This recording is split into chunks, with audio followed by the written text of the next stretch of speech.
In the old days, if you wanted to become rich, seriously rich, in the space of just a few minutes, the choices were somewhat limited. You could trust to luck and win the jackpot in the lottery. Or you could get straight to the point and head for the bank. But that was a lot riskier. And then a new job came along, the trader. Great work, and all you needed was to shout and scream. Or to make some weird signs with your hands to become a millionaire. But then something came along to ruin it all. 2008, and our friends the traders have been a little greedy and sold toxic products to the entire world. The banks have a huge hangover, their coffers are empty, and Lehman Brothers shuts up shop. Being a trader was no longer the thing, so the world of finance decided to have fun a different way. How exactly? By replacing traders with robots that can operate up to 1 million times faster than humans and can sell thousands of shares every few milliseconds. And start earning big money again. That's it, and may the fastest win. Fabulous. In fact, the technology is so powerful that the stock market police are totally incapable of keeping up. This is science fiction, you're thinking, but no, it's not. Say hello to your new banker.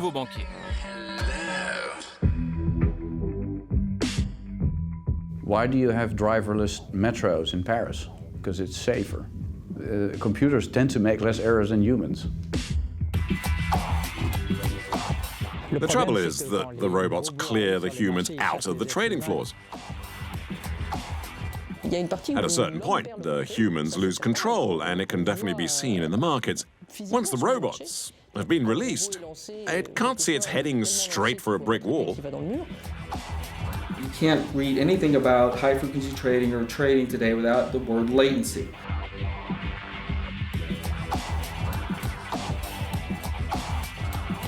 From the time I started talking 5 seconds ago, there have been 5,000 transactions. It's all out of proportions. In this business, the worst is considered standard. The stock market isn't a video game, or at least it shouldn't be. Don't you think the market resembles the Wild West? I'm not sure the market today is... I think the market today is more... No, hang on, I need to rethink that one. It's an interesting question. Not just interesting, essential. What is the market today? If, like us, you still thought the market was full of frenzied traders, you'd be wrong. The world of finance is undergoing a revolution. It happens far from the cameras, as unobtrusive as it is fearsome. The machines are simply taking over from humans. Powerful, silent computer servers, known too politely maybe as robot traders. In the making of the documentary, it was far from easy to enter the technologically shifting world of finance. Perseverance, though, unveiled a new world without controls, a jungle. And don't go thinking this does not concern you. The robots, speculating so fast their shadows can't keep pace, can do major damage to the real economy. What the robots do is to place orders in the order book. They'll say, I, a robot, want to buy so many shares at such a price under these conditions. I only want them at this price, and this is how many I want. What differs from what we had before is that they make a lot more orders and at a much higher frequency, which explains its name, than was ever thought possible. It's a matter of microseconds. A reminder, 1 microsecond is 1/millionth of a second. Suffice to say that a flapping wing in finance is an eternity. Welcome to the era of high-speed transactions, high-frequency trading. Trading haute fréquence. High-frequency trading is the ability to use technological superiority to overtake the competition. And in the world financial markets, if you can move faster than the others, you'll get the best prices and the best sales. The race is about technology and IT. It's like an arms race. There are some who are in the 10,000th of a second range. They're at a disadvantage. A thousandth of a second, obviously you will miss the entire battle. Even if it was a thousandth of a second, humans are on the way out. In this field, they no longer have a role to play. Even the super traders don't come up to scratch. Robots beating the humans and taking over the stock markets. It's beyond Frankenstein. It's Matrix. They're too smart. Men are out of their depth, and anyone who comes here will get shredded.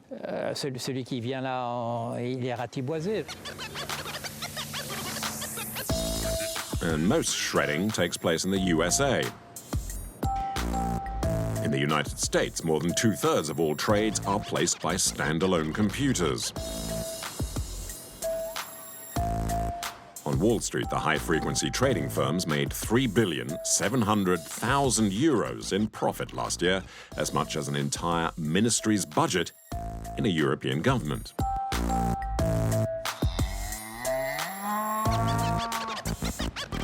Playing the high-frequency stock market is now the new passion for financiers. The amounts of money are colossal. Machines speculate and the humans cash in. Manoj Narang is a star in this world. In the United States, he's somehow become the mouthpiece for the robot traders, appearing before Senate committees broadcast on TV. He says high-frequency trading is the future. The guru of speed trading has his offices in a chic suburb of New Jersey.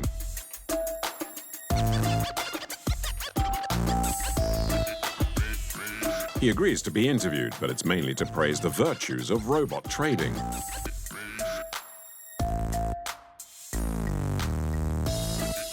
We live in the age of technology. We live in the age of computers. Computers now do surgery on people. Okay? Forget about your life savings. This is your life we're talking about. When doctors and surgeons operate on you, this sort of thing is happening all the time. One can understand the health aspects. But as far as the real economy, there are some doubts. No company has an interest in seeing their shares bought and sold in just milliseconds. It might, in fact, lead to a catastrophe. Because, you know, it's the market that sets the rules. And when operating properly, companies can find investment, growth. But when it derails, it can put thousands of people out of work and destroy whole sections of the economy. As almost happened on May the 6th, 2010.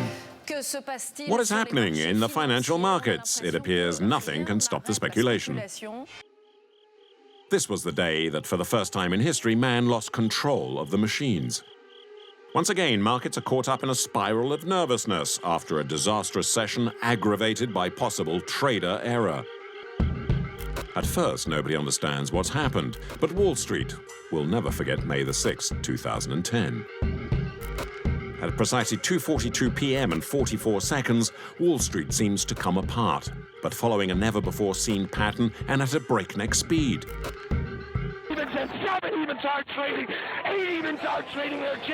The stock exchange and the financial columnists crack, faced with a new kind of crash. Don't touch the TV, but also don't touch your telephone and call your broker. The market suddenly seems to collapse. In a blink of an eye, the Dow Jones registers a 10% drop. Total panic. That we looked, I was like, wow, what was that? CNBC is saying, it's, capitulation. The market's falling apart. I mean, it is classic capitulation. There is fear in this market. You can take a look. In just a few minutes, all the listed companies turn red. This had never happened before. The exchange had become unhooked, with shares dropping from $45 to almost zero in a very short time. There have been many stock market crashes over the years, but this one's different. There's something obviously wrong. It all happened too quickly. Looks like a bug. They say it's a bug. There's something wrong. My first reaction was that some horrible news had come out of Greece. The Greek crisis, of course. At first glance, it seems logical. How how an incident like what's happening in Greece and the austerity measures that the parliament agreed to today give our viewers a sense of how this, in fact, causes a ripple effect around the world. There were riots in Athens, and 3 people were killed in a fire at a bank. That was a dramatic situation on the political front and financial drama too, so the conditions were ripe for a crash. But no, the shockwave doesn't come from Greece, or even a flesh-and-bone trader who maybe pressed the wrong button. For the first time in the history of finance, it's a robot trader, a huge computer like this one, that has derailed the system. It belongs to Waddle & Reed, a US pension fund. A robot is instructed to sell a huge amount, $4 billion worth, say, in a very short time. Obviously, it completely destabilizes the market. Somebody sold about 3,000 futures contracts in a way to just, didn't care about them, just sold them as fast as they could possibly sell them. Presumably, a human would have reacted differently. He wouldn't have sold everything at once and would have seen what it was doing to the market. But a robot, it was programmed to do it, and it did it. The US pension fund's robot trader is not alone in destabilizing the market. Don't forget, 2/3 of orders placed on the stock exchange in the United States are made by robot traders. Well, all the other robots at hundreds of other high-frequency trading firms panicked that day, like humans, but much, much faster. They all sold off in bulk. It was an instant epidemic. On est tombé dans le We were in full complet. Frankenstein mode. The creature escapes from its creator. The computers revved up and dealt with monstrous volumes, impacting on the value of companies without anyone able to intervene. By now, it's only the computers that can do the deals. Those who do high-frequency trading see prices are collapsing, and they'll participate in the panic, but not by managing it hour by hour, but microsecond by microsecond. The high-frequency traders are the ones that cause the high quote rates. So they weren't intentionally trying to cause trouble. It's just that it's like spam overwhelming the email systems. The debacle of May the 6th lasts just 14 minutes, fortunately. Hence the nickname of a new type of market collapse, the flash crash. It's the Chicago Exchange that stops the collapse by suspending business for 5 seconds. 1, 2, 3, 4, 5. I've never seen them pause it until this day, which tells, I mean, this is how unique it was, how nobody wanted to buy it. But when it came off of that pause, it was as if the world had changed. It was as if whoever was, wanted this market to go lower, it was a signal, okay, that's enough. That's the best we're gonna do. Let's turn around and bring it back. After the break, in fact, everything gets underway again, as if nothing ever happened. Or almost. There were those who had been very scared indeed. This was about companies that sell real products, the real economy, as they say. That day, the 127,000 employees of industrial giant Procter & Gamble could have found themselves on the dole. It just went down 35%. Boom. Procter & Gamble make, among other things, Ariel detergents, Pampers diapers, Gillette razors. The crash of May the 6th nearly wiped the smile off the face of the blonde who features in their commercials. In just a few minutes, Procter & Gamble shares lose half their value. What might the consequences have been if it had gone on longer? The multinational might have been forced to its knees, with its factories closed for no good reason at all. When the Procter & Gamble stock price falls to 10 cents, it in no way reflects the economic reality of the company. Between the morning and evening of May the 6th, nothing happened at Procter & Gamble which would have justified the change of its stock price. Which is precisely why it's dangerous to leave robots alone to play traders in the stock market. Those who lost their shirts in the first flash crash in history are traditional investors, very human investors. 150 million euros went up in smoke in 14 minutes. They demand the US stock market watchdog, the SEC, provide an explanation. The SEC promises to investigate, but as you'll see, it virtually buries the case instead. It produces a 104-page report in which it blames no one, not even Waddle and Reed, the company that triggered the flash crash. It simply notes a perfect example of waffle. Automated execution programs and algorithmic trading strategies resulted in disorderly markets. Algorithmic trading is SEC jargon for robot traders. The formula has the merit of not offending anyone. It would be a shame to undermine high-speed speculation. They tried to reassure the market. Their role was to say that it had nothing to do with the high-frequency trading, which is how the SEC, instead of shedding light on the crash, helps pass off the speed traders as the victims. There's been a lot of scapegoating in the press, and the authorities who have looked at this episode have concluded that high-frequency trading had little or anything to do with what occurred. When there are no real technical arguments, it's best to play the victim, because the victim still attracts some sympathy. But to me, victims who earn billions a year off the backs of small investors who get nothing, I'm not sure of who the victim is. Or rather, I have a relatively clear idea of who the real victim is. Now there is a before and after May the 6th, 2010, as a result of the flash crash in New York. This is the first time that the general public hears about high-frequency trading, the first time it discovers machines have taken over the markets. It's enough to disturb the siestas of New Yorkers. But you know what? In France, too, lightning could strike the stock market. In Paris, a third of transactions are already being made by these high-frequency traders, who are the biggest players in the French financial market. And to satisfy them, the Paris Bourse has even moved, having sent all of its servers to England. To Basildon, in the suburbs of London.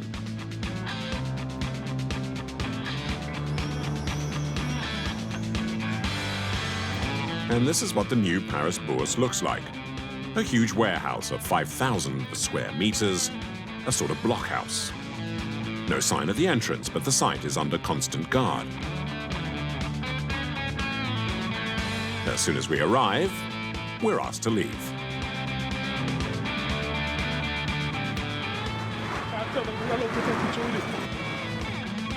The Paris Stock Exchange came here to attract the speed traders.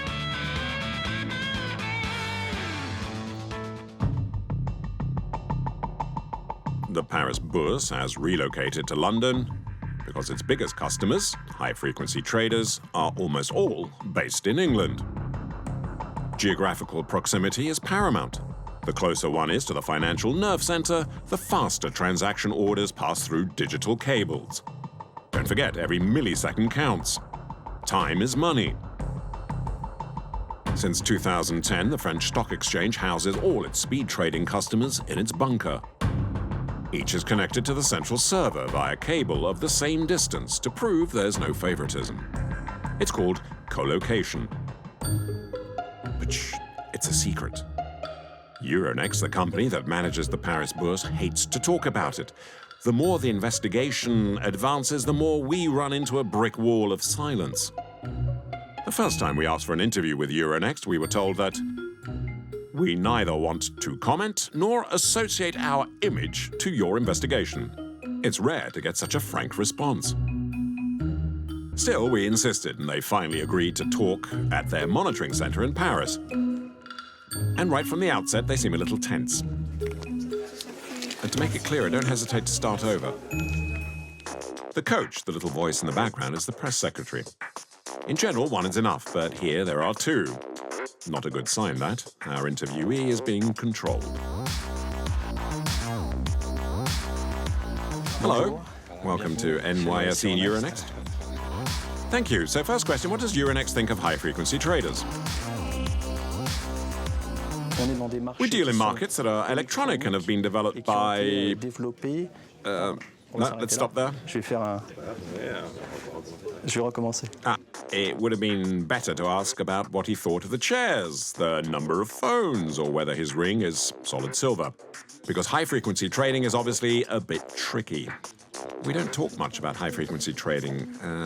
We don't want this to be interpreted Well, we persevere. Of all the incidents on the markets, what does high-frequency trading account for? It's minimal. We can remind you it's minimal. Is the man a ventriloquist? No, wait, it's the press officer again. Seriously, we have one last question that we'd like Fabrice Perez to answer clearly.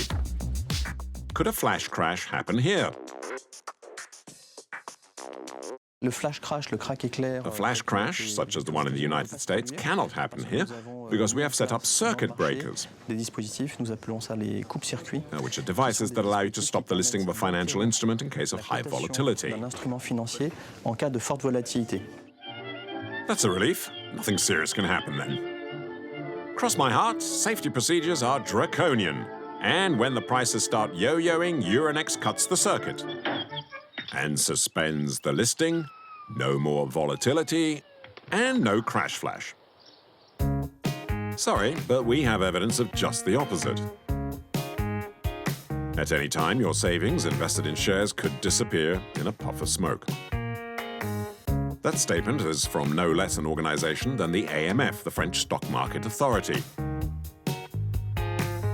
At any moment, there could be a flash crash in Paris or London. It's quite possible. Everyone has in mind a flash crash in the US, but you know that in France, we had a few small flash crashes on certain shares last year. Not the same day as the United States. There were mini flash crashes, so it is a real risk. Ever heard of mini flash crashes? No? Well, here's a good example. In August, the Paris market, here in blue, suffers a big fall. That fall was a drop of 3% in just a few seconds. This type of air pocket, is that a mini flash crash? Yes, you could call it that. It's not very common. And they last a very short time. It may not last long, but it can create a disaster. Going from 0 to 100 and back again could cost a lot of people the shirts off their backs.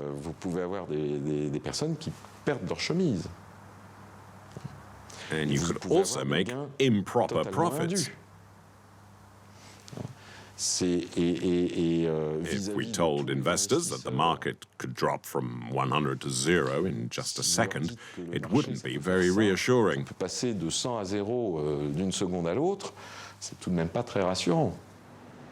It's actually downright disturbing. Remember that on the Paris Bourse, 1/3 of transactions are carried out by high-frequency traders. We are clearly not immune from future lightning crashes, which maybe explains why mum's the word in French financial circles. Even in the few places where we are allowed to shoot. The annual Trade Tech Conference in Paris, for example. Financiers gather here and everyone's out for a bite of the tech apple. Debate revolves around the latest trends in high-tech finance. High-speed computer speculation is on everyone's minds and on the posters. But woe betide anyone who says it. Obviously, no one wants to say, yes, I'm doing high-speed frequency trading, whatever. Everyone will say, he's the villain. If tomorrow it's decided that all people who drive a red car are bad, those with red cars will hide them in the garage and use their wife's blue car instead. On stage, the three people, starting from the right, are surely red car owners. Here we have a panel of 3 companies involved in high-frequency trading. Of particular interest is Jean-Philippe Bouchot, a physicist educated at the prestigious Normal Sup College and a convert to finance. He's well known in financial circles, and at the end of the conference we approach him politely, but he's a bit elusive. We tried to contact you to see if you could explain all of this, but we were told that you didn't have time. Well, I don't have time, and we're also in a politically sensitive period to talk about this kind of thing. We heard that you were a big star in France. No. There's a big misunderstanding. It's not true at all. c'est pas vrai du tout, on n'est pas du tout high frequency trader. What's annoying is that it's not our job, and yet we're associated with it. There's a lot of bad press right now, so it's all a bit delicate. So what is this university professor doing in the corridors of a trade tech conference? Perhaps because he's also the owner of management company CFM, Capital Fund Management. I'm quite happy to talk as a university professor, no problem. I can explain how the market works. But not so CFM is associated with high-frequency trading because it's not in high-frequency trading. Why not? But it arouses our curiosity. And the strange thing is that on the CFM website there are job ads for high-frequency trading engineers. There are also CVs of current employees of CFM who describe themselves as speed traders. And finally, the magazine Hedge Fund Journal reports that CFM deals with 100,000 contracts per day for financial products, and the company has invested in 6 data centers to improve its trading speed. In fact, CFM is one of the largest independent French hedge funds. Obviously, with all this, there are plenty of questions for Jean-Philippe Bouchot. Jean-Philippe Bouchot, you're a professor of statistical physics specializing in finance. Physics and economy is an unusual mix, don't you think? Yes and no. The links between physics and finance go back a long time, actually. And over the past 30 years, there's been so much data, the markets are spitting out so much information, that we've been able to analyze it in the same way you'd study physics. You're a professor, but also the head of CFM, which manages investment funds. Do you use high-frequency trading? No, we don't. We deal with high-frequency traders. But your company doesn't do it itself? Not at all. Right, because we visited your website and saw that you're actually advertising for high-frequency traders. There, you see, high-frequency trading. So you're hiring.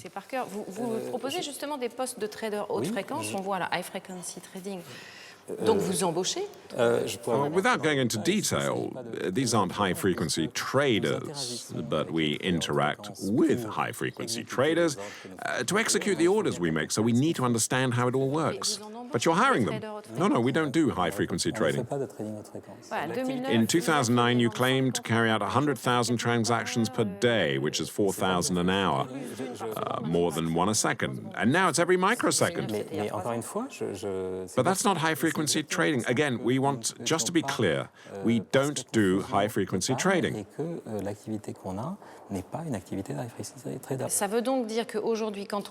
So it's embarrassing if an investment fund admits it's involved in high-frequency trading? Not at all, but people get very confused by this. It's very technical, it's hard to explain, but we simply don't do the same work as those who are called high-frequency traders. Why is it so complicated to explain, then? It's not easy to explain to people that in a speculative activity, there's actually a real ecology. You have big fish, small fish, parasites, and symbiosis. And what are you, a big fish?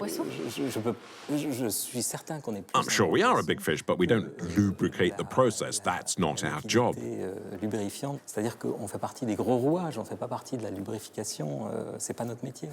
There are sharks amongst the big fish, aren't there?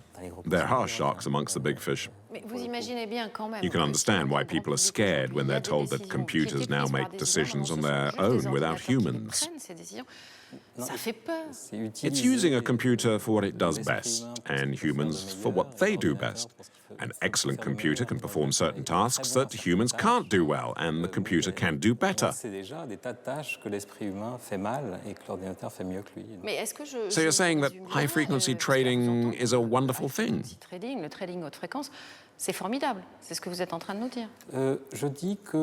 I'm saying that things are not that different from before. If the technology works well, it's important to ensure there aren't sudden brutal changes, that all goes as it was planned, and no reason to intervene as the computer can work better than humans. So when robots replace humans, you would feel reassured. In some cases, yes. Talk about high-frequency trading is always, as they say on Wall Street, touchy.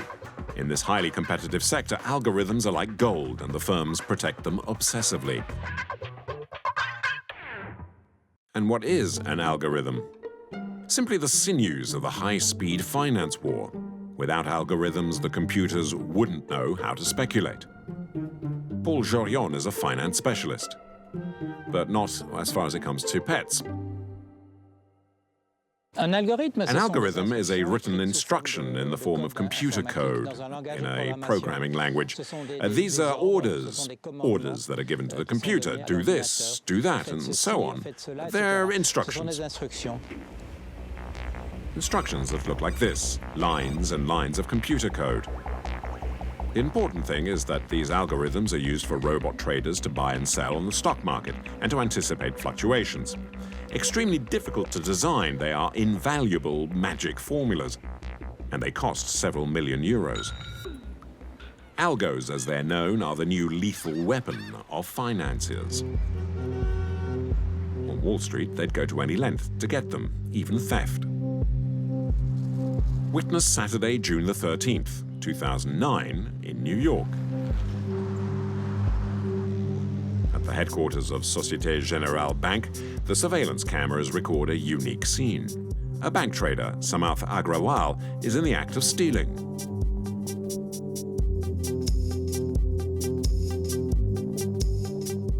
Mr. Agrawal is a young man who comes from modest circumstances and an enormously powerful brain.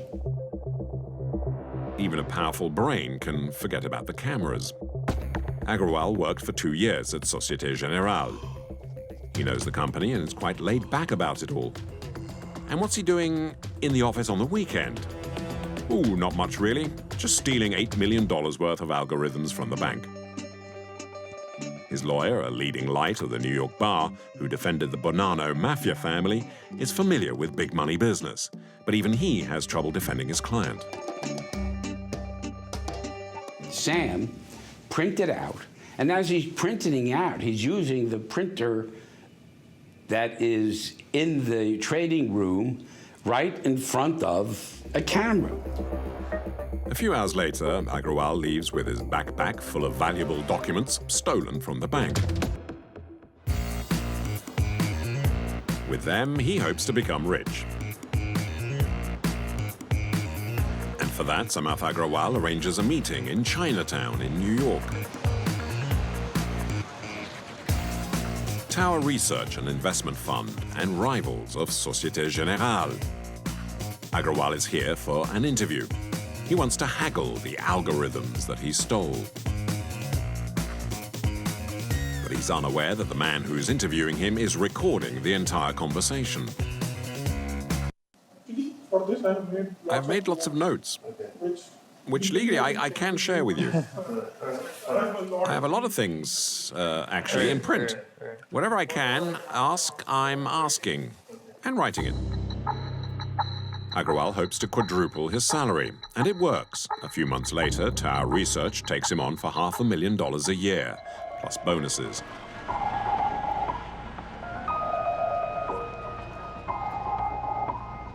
But the fly in the ointment is that the Société Générale smells a rat. And when it discovers the surveillance video, it calls the FBI, who come knocking at the trader's door. FBI agent visited Mr. Agrawal in his apartment, and he discussed the paper in his apartment, and it was clear that he'd made these printouts and he had notes, and he basically took the code because he wanted to make it easier in his new job. Samarth Agrawal receives a 3-year sentence. Banking secrecy is not to be messed with. In Europe, speed trading has been around for barely 5 years, but already makes up a third of all stock trades and has caught up with the Americans. Throughout the investigation, the goal has been to film inside a room with robot traders, black boxes, and the servers of speed trading, but no French company agreed.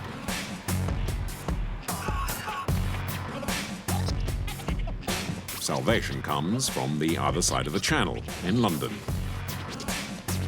The city, the financial capital of Europe. Nearly 500 banks are located here with 300,000 employees in the financial sector. London is the place to be, to do business. And it's here that Knight Capital, one of the 3 high-frequency heavyweights, has its European headquarters. This investment fund agrees to open up its doors. How are you? Good to see you. The CEO of Knight Capital is one of the few to have the key. The key to the room with the black boxes, the IT servers, and the famous robot traders. This is it, the holy of holies, the brain of speed trading. This room is very important, and it's really the core of our business because all of our intellectual property sits within this room. The programs, the data, everything that we build around it sits within this room. So that's quite important that this room is secure, obviously. Servers lined up one next to the other, connected by miles of cables. This is what high-frequency finance looks like. Cold, disembodied. Every day, millions of orders are sent to the market in milliseconds from this room with the black boxes. Billions of euros in transactions regularly circulate through these cables. The vice president of Knight Capital, a Frenchman, is keen to show us that there is still human life here. But these employees are not, in fact, traders. They are the big brains who think and try to find the winning algorithms.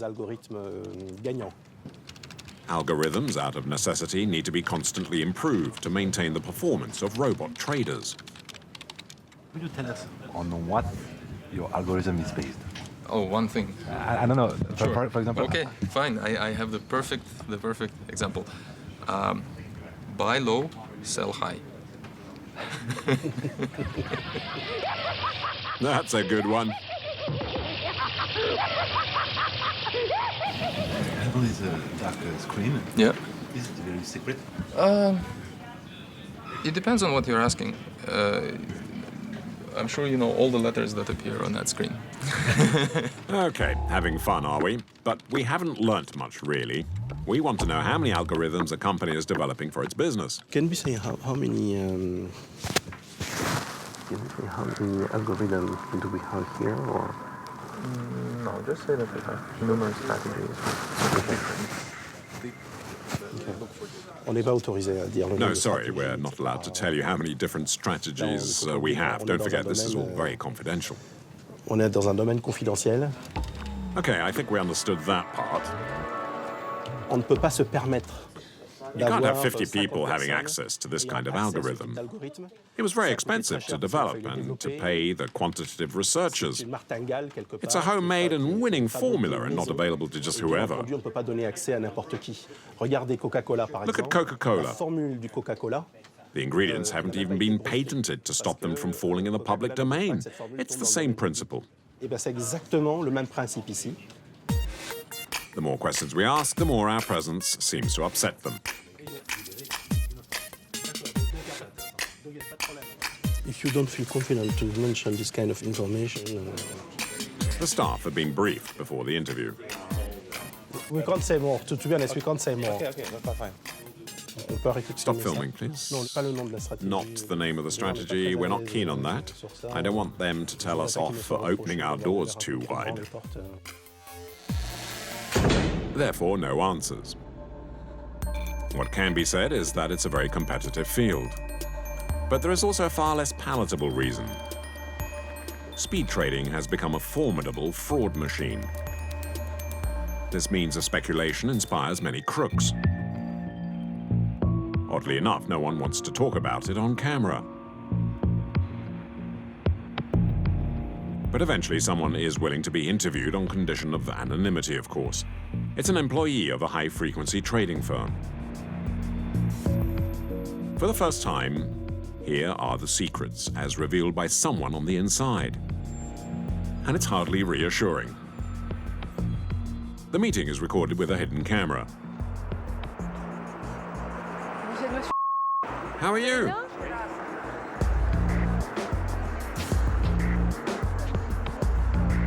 This young engineer has worked for a large bank in Paris for 2 years.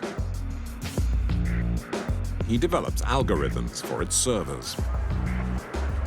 He describes how the robots manipulate the market. Olivier?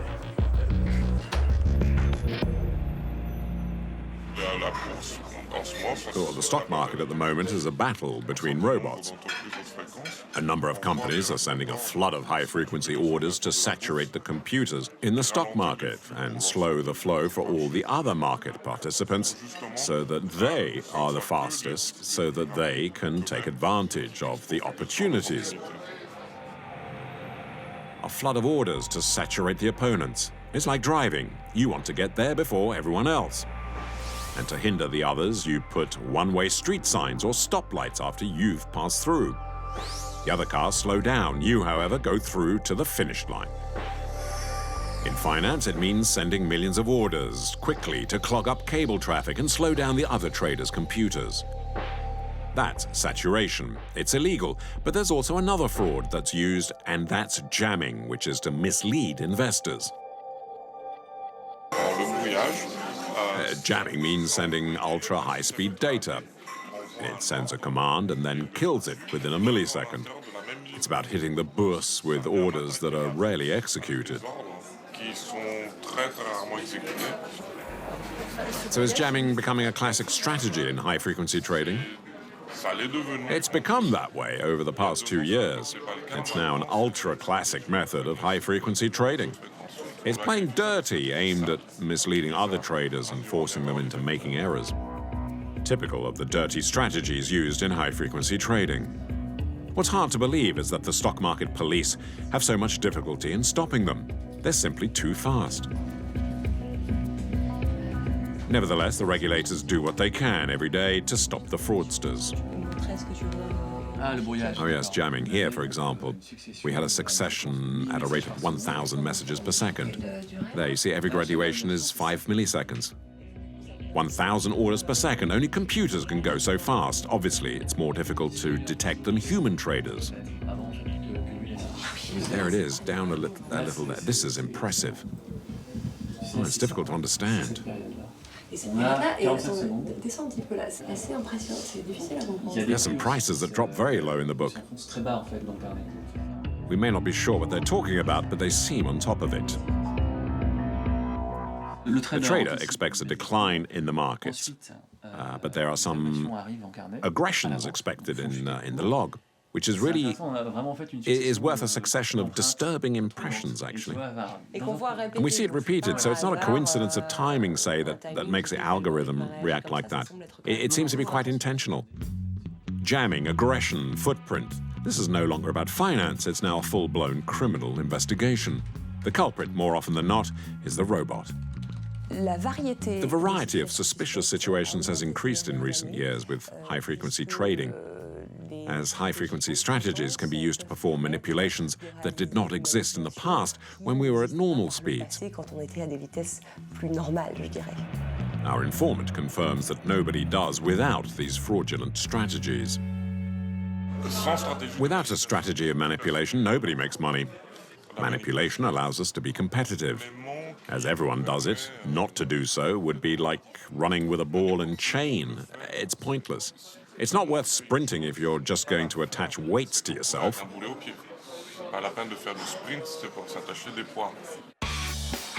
As a result of this cheating, some high-frequency traders are leading from the front. And the market police are lagging far behind, going far slower. Do you have a lot of ongoing investigations into high-frequency trading? I think we've got 2 or 3, maybe. It's technically a very difficult investigation, but also relatively long because they can be very international. The result is that the French Market Authority has virtually nothing to show for its efforts. Its only recent achievement is to have succeeded in getting a Dutch trader convicted in May 2011. Kevin Krajeveld had been rampaging on the Paris Bourse from Amsterdam. A flesh and blood trader, not a computer. But the point is, he managed his transactions amazingly quickly, in just a few seconds. And he was particularly inspired by another illegal method made widespread by the robot traders. They pretended to sell, and then they bought. Or pretended to buy and then sold. It's a bit like a bluff in poker. Here's how it works. I have 100 bicycles. On the stock market, I make a purchase order for 1,000 bicycles. Other buyers see my purchase order. They believe the price will go up, and they also begin to buy bicycles. As the demand is high, the price shoots up. The price of a bike goes from 20 to 30 euros. Then I cancel my purchase order when the price is at its highest and then sell my 100 bicycles at the highest price. So this is how the trader managed to pocket €500,000 euros. In reality, of course, bicycles were not involved. Crayeveld targeted shares of companies such as the luxury brand Hermes, the Nexans electric cable, or the Zodiac boat company. His actions had an impact on the real economy. The AMF investigation believes he distorted the rates of at least 5 French stocks. You think he manipulated the rates of 5 French stocks? Yes. Was he punished for this? No, he was sanctioned only for the value, of which a very accurate description and detailed information was produced in the report.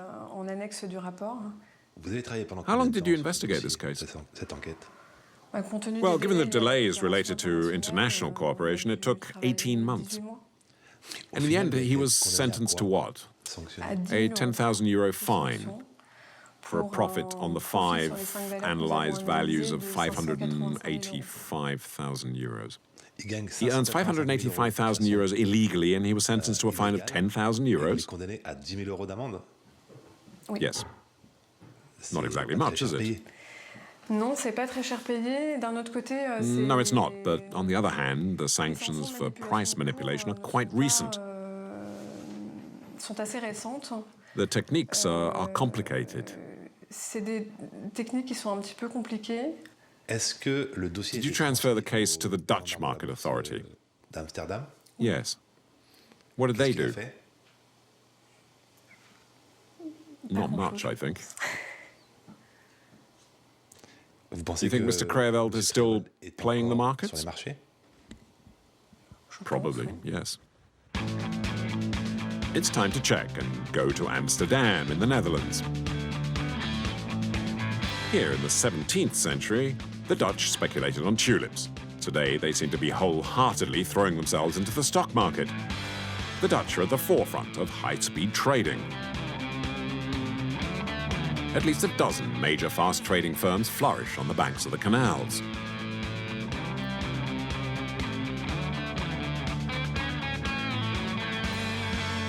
We have an appointment with a senior member of the Dutch Stock Exchange Authority. We want to know what they did with Kevin Crayeveld, the convicted trader. Do you know Kevin Crayeveld? Pardon? Do you know Kevin Crayeveld? How do you spell that name? Ah! I do not know him personally. But you know his case? I don't know what are you referring to? I don't know. Okay. I'm not going to enter into individual cases. French regulator told us that he sent the file to you and you did nothing.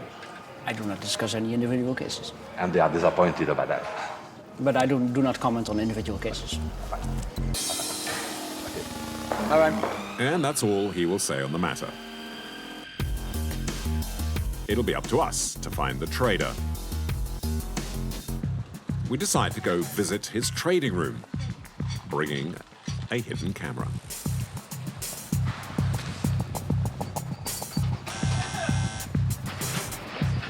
Hello? Yes, hello, good morning. I would like to know if Mr. Kevin Crayeveld is around. Yes. Yes, he's here. You can come in. The French investigator was right. At the end of the hallway, Kevin Krajewelt is still trading, despite his conviction for fraud. But he plays the victim card. The case was full of stupid stuff from their side, and it had nothing to do with reality. So they had no clue what we're talking about. High-frequency trading is a pile of computers, and not a trader behind a screen. But as a trader, he did make a packet by manipulating the rates. And we dealt with it, and it ended up all right. So that's it. But this is the last thing I'm going to say about it. But again, I don't see my advantage in talking to the press. So clear? Yeah. Thanks very much. Okay, have a good journey. Bye-bye. The €10,000 fine has obviously not put Krajewelt off pursuing his career. The authorities that monitor the markets don't seem to scare the pirates of finance. And officially, of course, the speculators play the innocents. Such as this financier with a perfect tan, the president of the European High-Frequency Traders Lobby. Rock the basement. We are more transparent than any other industry in the world. Is he joking?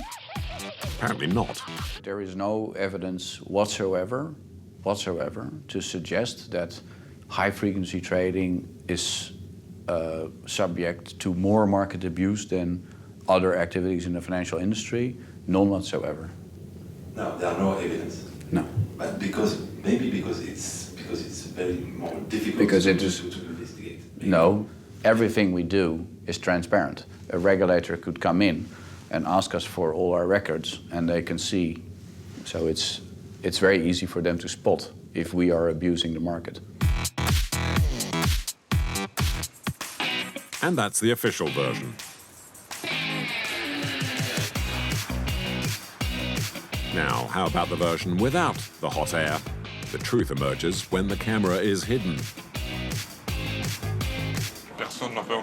No one's scared of the monitors. The AMF's wasting its time. Investing money in computers, storing all that information just to get those pathetic results. Well, why bother?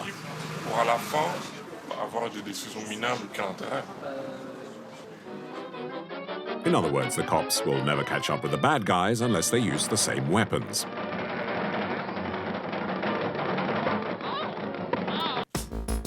High-frequency trading certainly seems to upset a lot of people. But how can their actions be limited? Surely more stringent laws are needed. What does the professor who thinks speed trading is so wonderful think of this? Shouldn't these sort of practices be stopped? Saying we don't have the means to control it and that anyone can just grab them like that? Maybe there should be a moratorium, perhaps for 2 years, so that it really sinks in. Yes, I think in such cases the simple answers aren't necessarily the right ones. So what are the right ones? Slowing the markets might have even worse effects than what we're trying to juggle with here. One has to be careful that the cure isn't worse than the illness. Right now, it could lead to distortions that are worse if we're not careful. We need to understand how the markets work, so as not to slow up the markets, nothing should be done. In France, it can't be said legislators are exactly rushing to regulate high-frequency trading. In November 2011, the Senate approved legislation to tax financial transactions at a rate of 0.1% to make them less profitable. But the National Assembly, then under the control of the centre-right UMP party, adjusted the bill. And then the same UMP party, during the presidential election campaign in February 2012, finally introduced a law in which speed traders would pay tax on their transactions of 0.01%, a virtually symbolic amount. And then in May, another twist. François Hollande, the socialist, was elected president. Now in power, the socialists will likely take the bull by the horns. After all, finance is opposed to François Hollande, isn't it? The headline says, "My enemy is the world of finance." Come on, don't string us along here. The time it takes for political decisions to be made is just a bit longer than high-frequency trading, where everything's calculated in microseconds. So let's get going. But in the meantime, by the time a law does exist that will cool the ardor of the machines, and of their programmers too, there won't be any humans left on the floor of the stock exchanges. And let's hope no flash crash will have destroyed the stock markets by then either.